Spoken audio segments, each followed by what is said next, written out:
warahmatullahi wabarakatuh. Alhamdulillahirrabbilalamin. Wabihi nasta'in ala umuri dunia waddin. Wassalatu wassalamu ala asyrafil anbiya wal mursalin Sayyidina wa maulana Muhammad wa ala alihi wa ashabihi ajma'in, amma ba'd. Perkenalkan, nama saya Muhammad Zulfahmi Arif. Di sini saya akan menjelaskan sedikit mengenai keteladanan Rasul Ulul Azmi dan keistimewaannya. Sebelum kita memulai pembelajaran ini, alangkah baiknya kita membuka pembelajaran pada hari ini dengan mengucapkan basmalah. Bismillahirrahmanirrahim. Sebelum itu kita absen dulu. Pertama, Arianto hadir, Robi Agung Saputra hadir, Roswantiana hadir, Siti Fatimah hadir. Alhamdulillah, semuanya hadir semua. Baiklah, kita memasuki materi kita, yaitu keteladanan Rasul Ulul Azmi dan keistimewaannya. Sebelum itu saya akan menyampaikan kompetisi dasar atau KD-nya, itu 1.7 menghayati sifat utama Rasul Ulul Azmi, 2.7 menunjukkan sikap sabar dan tanggung jawab sebagai implementasi mengimani sifat utama Rasul Ulul Azmi, 3.7 menganalisis sifat utama dan keteguhan Rasul Ulul Azmi, 4.7 menyajikan hasil analisis kisah teladan Rasul Ulul Azmi. Baiklah, itu yang pertama, pengertian Rasul Ulul Azmi. Apa itu pengertian Ulul Azmi? Ada yang tahu? Nah, jadi Ulul Azmi ini adalah Rasul pilihan, 5 orang Rasul dari 25 Rasul yang kita ketahui, kita imani.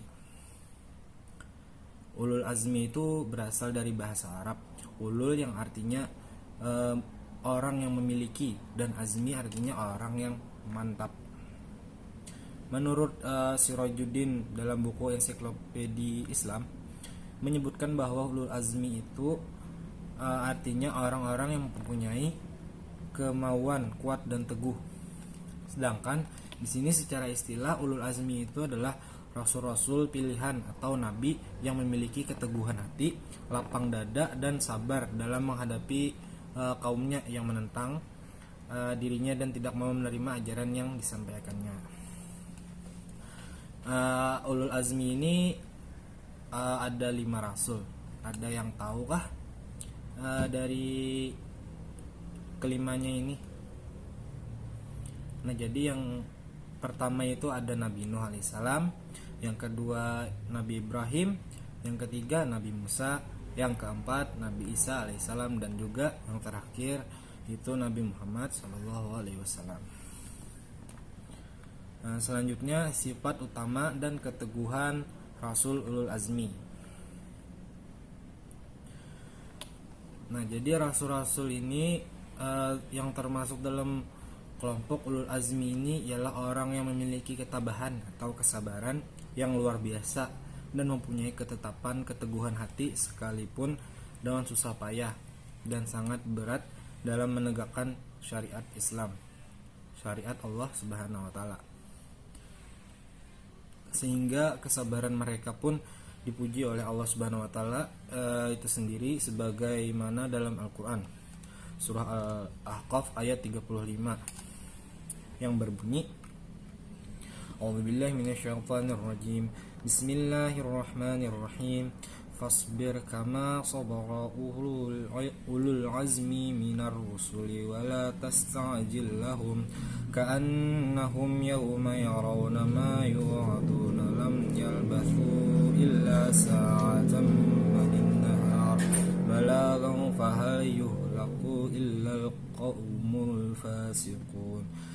Shadaqallahul azim. Yang artinya, maka bersabarlah kamu seperti orang-orang yang mempunyai keteguhan hati dari rasul-rasul telah bersabar, dan janganlah kamu meminta disegerakan azab bagi mereka. Pada hari mereka melihat azab yang diancamkan kepada mereka, merasa seolah-olah tidak tinggal di dunia, melainkan sesat di siang hari. Inilah suatu pelajaran yang cukup, maka tidak dibinasakan melainkan kaum yang fasik. Quran surah Al-Ahqaf ayat 35. Nah, jadi ayat tersebut menunjukkan bahwa para rasul ulul azmi ini hidup dalam perjuangan yang lebih berat daripada rasul-rasul yang lain. Tetapi mereka ini tetap teguh dan sabar, juga tawakal dalam menyampaikan ajaran dan dakwahnya pada umat Islam. Nah, yang pertama kita membahas Nabi Nuh alaihi salam. Nah, Nabi Nuh ini berdakwah kurang lebih selama 950 tahun. Tetapi yang beriman hanya 80 orang. Nah, jadi jumlahnya itu tidak seimbang dengan lamanya beliau berdakwah. Nah, yang kendati pun setiap diajak dan diseru, telinga mereka selalu ditutup dengan jari-jari mereka. Nah, seperti ini. Namun Nabi Nuh alaihissalam dengan kesabaran dan ketabahannya tetap terus menyeru kaumnya agar hanya menyembah kepada Allah, sampai akhirnya azab didatangkan Allah berupa banjir besar dan menenggelamkan semua orang yang tidak beriman terhadap istri dan anaknya. Nah, jadi Nabi Nuh ini membuat sebuah kapal atau perahu yang sangat besar, yang mana yang masuk ke dalam kapal tersebut hanya pengikut Nabi Nuh dan juga hewan-hewan. Maka mereka yang di dalam kapal perahu itu akan selamat dari azab Allah. Sedangkan anak dan istrinya pun tidak ikut karena mereka juga tidak mempercayai dakwah dari Nabi Nuh ini, maka ikut tenggelam seperti kaum-kaum Nabi Nuh yang tidak taat, yang tidak mengikuti Nabi Nuh alaihissalam. Selanjutnya itu Nabi Ibrahim. Nah, jadi semenjak kecil ini Nabi Ibrahim alaihissalam senang berdebat tentang ketuhanan, baik kepada orang tuanya maupun kaumnya. Kemudian setelah remaja, dengan keberaniannya menghancurkan berhala atau patung-patung sesembahan kaumnya, hingga beliau dibakar dalam api yang sangat besar oleh Raja Namrud yang berkuasa pada saat itu. Nah, jadi suatu ketika saat malam hari itu Nabi Ibrahim alaihissalam ini diam-diam menghancurkan berhala-berhala yang disembah oleh para pengikut dan Raja Namrud tersebut. Sampai ketahuan Raja Namrud, lalu ia dibakar. Tetapi api yang membakar beliau itu tidak bisa membakar beliau karena Nabi Ibrahim berdoa kepada Allah, dan doanya itu ada di dalam Quran surah apa ayat berapa itu saya lupa, maaf. Nah, jadi beliau selamat dari dibakarnya oleh Raja Namrud tersebut. Selanjutnya itu setelah beliau berpindah ke Palestina, maka beliau melanjutkan dakwah kepada kaum Bani Israel, dan kota ini pula beliau menikah dengan Siti Sarah dan Siti Hajar. Nah, jadi setelah itu beliau ini pindah ke Palestina lalu menikah dengan dua orang wanita. Yang pertama itu Siti Sarah dan Siti Hajar. Siti Sarah ini akan melahirkan anak yang bernama Nabi Ishak alaihissalam, dan Siti Hajar akan melahirkan seorang anak yaitu Ismail alaihissalam. Nah, jadi dengan ketaatan Nabi Ibrahim alaihissalam kepada perintah Allah, beliau sampai beberapa kali pulang pergi antara kota Palestina dengan Bakkah. Bakkah ini kota Makkah, nama kota Makkah dari zaman dulu, yang jaraknya itu sangat jauh, Palestina ke Makkah. Perjalanannya itu 1 bulan pergi, 1 bulan pulang. Nah, jadi saking jauhnya itu. Perintah Allah yang pertama adalah membawa Siti Hajar dengan anaknya yaitu Ismail alaihissalam yang masih bayi ke tempat yang di situ tidak ada pepohonan, tidak ada air, tanahnya sangat tandus dan gersang. Untuk selanjutnya diperintahkan Allah keduanya harus tinggal di tempat tersebut. Nah, jadi ditinggal Siti Hajar tadi dengan Ismail alaihissalam hanya berdua di padang gurun, padang tandus yang sangat gersang, pohon saja tidak ada, itu apalagi air. Nah jadi disinilah saat Siti Hajar bolak-balik turun naik bukit itu untuk mencari air untuk Ismail putranya. Saat itu juga air keluar dari bawah kaki Nabi Ismail, keluar dari tanah. Itulah yang sampai sekarang dinamakan air Zam-Zam. Perintah Allah yang kedua itu menyembelih putra kesayangannya Ismail, dan pastinya ini nih sangat berat bagi beliau, karena bayangkan ayah kandung menyembelih anaknya sendiri. Perintah yang Allah ketiga itu Nabi Ibrahim ini harus ke Mekah lagi untuk membangun Baitullah atau Ka'bah bersama anak beliau Ismail. Nah jadi semua perintah Allah beliau laksanakan dengan penuh kesabaran dan ketabahan, tetapi juga semuanya berujung kepada pertolongan Allah Subhanahu wa taala. Nah, jadi itulah yang membuat Nabi Ibrahim termasuk dalam golongan Rasul Ulul Azmi. Yang ketiga itu ada Nabi Musa alaihissalam. Nah, jadi Nabi Musa ini adalah nabi yang diberi gelar Kalimullah. Kenapa jadi diberi gelar Kalimullah? Ada yang tahu lah.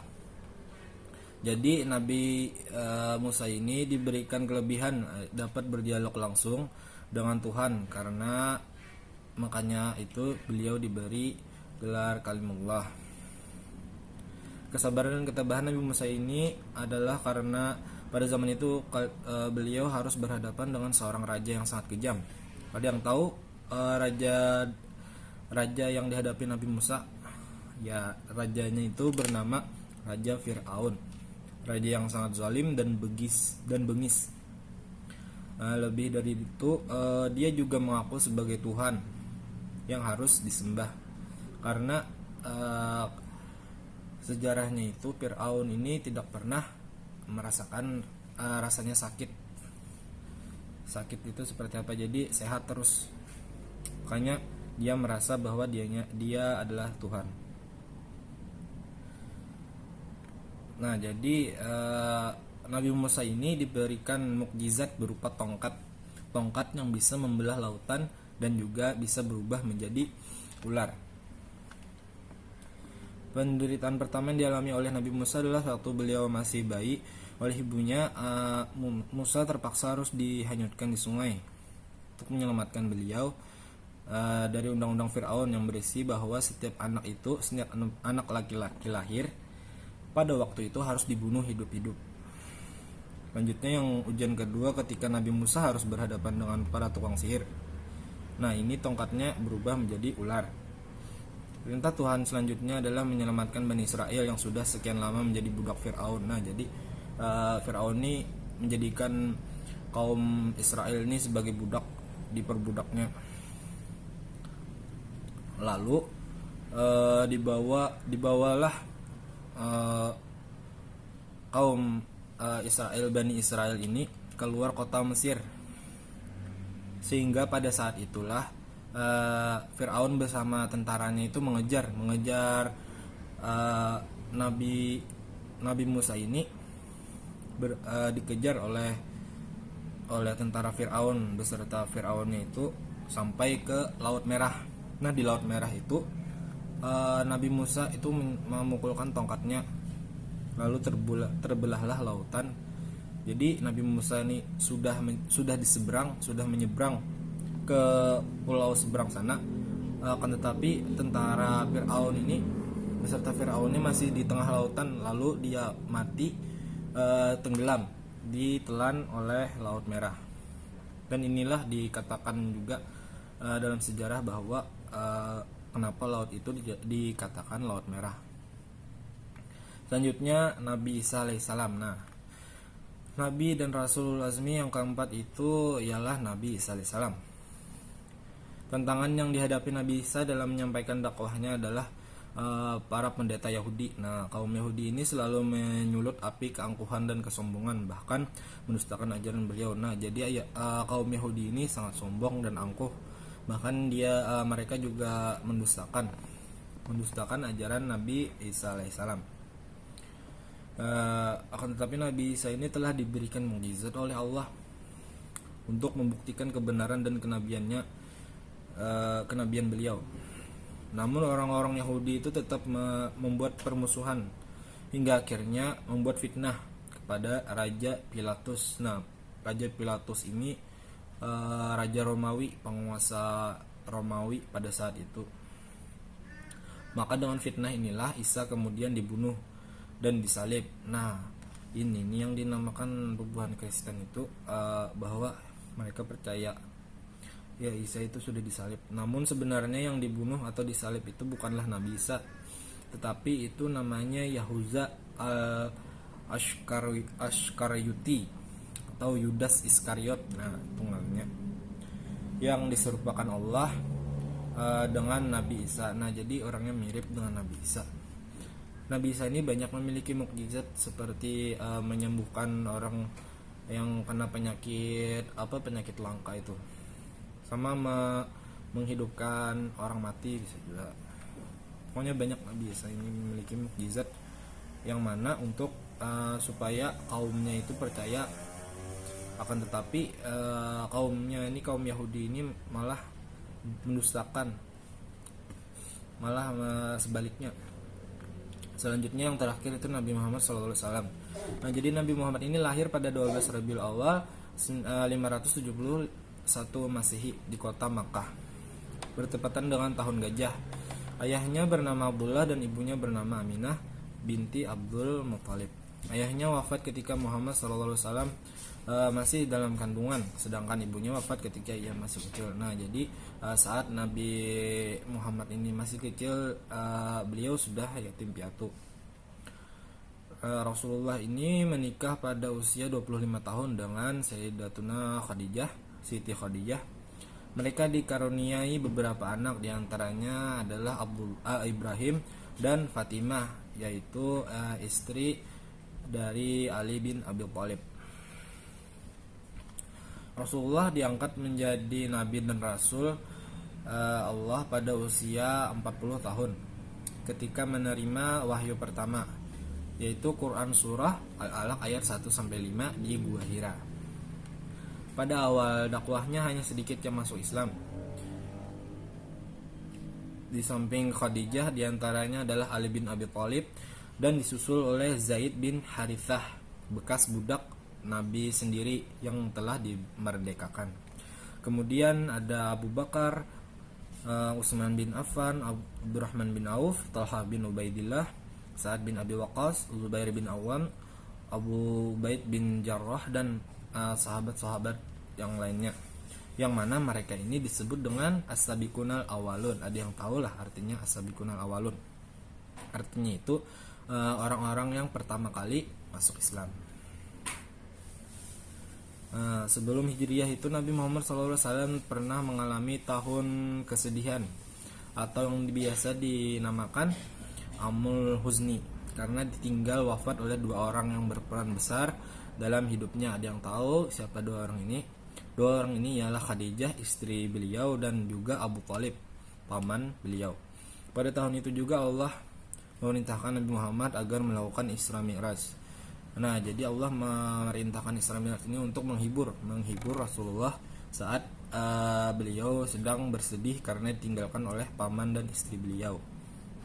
Dan di peristiwa Isra Mi'raj inilah Allah menyuruh atau memerintahkan bahwa diperintahkannya salat 5 waktu.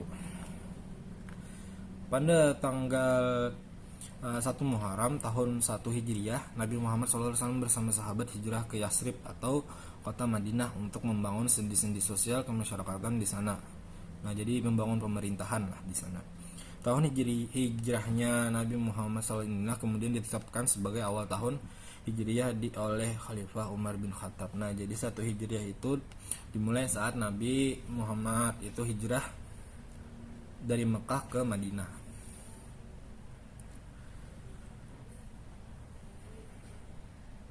Setelah mengalami rintangan dan hambatan, akhirnya Nabi Muhammad SAW berhasil membangun peradaban Islam di kota Madinah.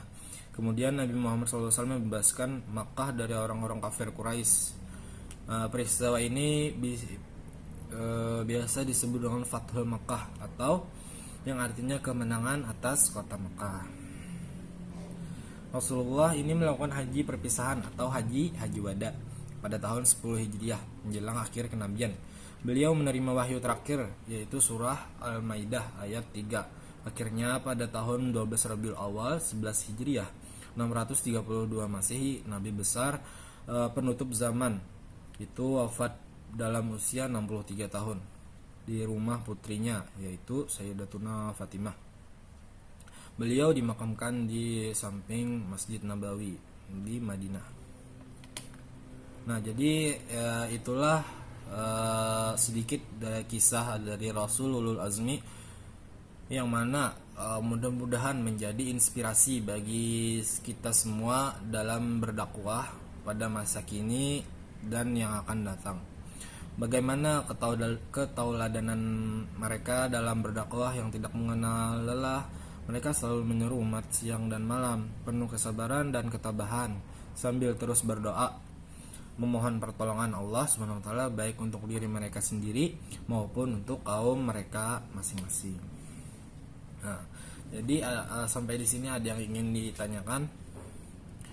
Jika tidak ada, kita langsung lanjut hikmah keteladanan Rasul Ulul Azmi.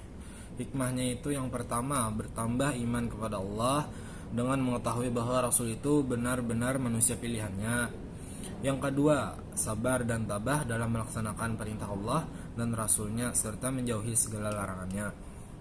Yang ketiga, bersyukur kepada Allah atas segala nikmat yang diberikannya. Yang keempat, ikhlas menerima segala ujian dan cobaan yang kita alami. Yang kelima, mempercayai tugas-tugas yang dibawanya untuk disampaikan kepadanya. Yang keenam, lebih mencintai, menghormati dan mengagungkan Rasul atas perjuangannya dalam menyampaikan agama Islam atau agama Allah kepada umatnya. Yang ketujuh, itu memperoleh teladan yang baik untuk menjalani hidup. Yang kedelapan, akan selamat dunia dan akhirat dengan bimbingan yang diberikan Rasul. Ya, mungkin ini saja pembelajaran kita pada hari ini. Yang terakhir, apakah ada yang ingin ditanyakan? Sebelum kita tutup, saya akan membacakan kesimpulan pembelajaran kita pada hari ini. Nah, jadi kata ulul azmi ini berasal dari bahasa Arab, terbagi menjadi dua, yaitu ulul dan azmi. Ulul ini artinya orang yang memiliki, sedangkan azmi ini orang yang mantap, orang yang memiliki cita yang mantap. Jadi ulul azmi ini berarti rasul-rasul atau pilihan atau para nabi yang memiliki keteguhan hati, lapang dada dan sabar dalam menghadapi kaumnya yang menentang dirinya dan tidak mau menerima ajaran yang disampaikan rasul-rasulnya. Rasul-rasul yang termasuk ulul azmi ini, ada yang ingat tadi ada berapa? Ya, ada 5. Yang pertama itu Nabi Nuh, yang kedua Nabi Ibrahim alaihissalam, yang ketiga Nabi Musa alaihissalam, yang keempat Nabi Isa alaihissalam, dan yang terakhir, yang kelima itu Nabi Muhammad SAW. Jadi kisah Rasul Ulul Azmi ini dapat menjadikan kita sebagai inspirasi dalam berdakwah pada masa kini dan maupun masa yang akan datang. Bagaimana keteladanan mereka dalam berdakwah, yang mana tidak mengenal lelah. Mereka selalu menyeru umat siang dan malam, penuh kesabaran dan ketabahan sambil terus berdoa dan memohon pertolongan Allah SWT, baik untuk dirinya, mereka sendiri maupun untuk kaum mereka masing-masing.